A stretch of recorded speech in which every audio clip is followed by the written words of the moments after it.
अभिनेता योगेश महाजन यांचं काल हृदयविकाराच्या झटक्यानं निधन झालं. उमरगाव येथे एका पौराणिक सिरियलचं शूटिंग करत असताना त्यांना त्रास जाणवला, म्हणून त्यांना डॉक्टर चेकअप करण्यात आलं.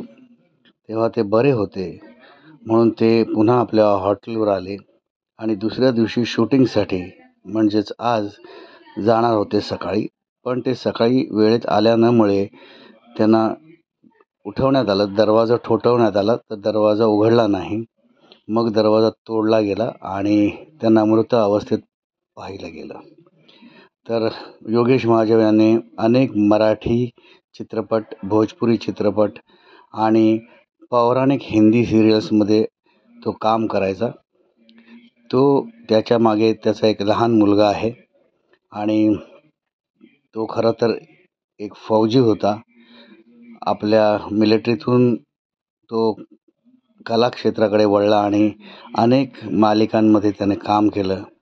असा हा हुन्नरी कलाकार काळाच्या पडद्याआड गेलेला आहे.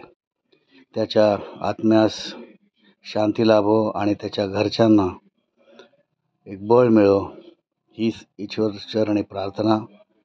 एक हँडसम हिरो हरपला, योगेश महाजन. अत्यंत देखणा नट, अत्यंत हरहुन्नरी कलाकार. अनेक मराठी पटांमध्ये त्याने काम केलं.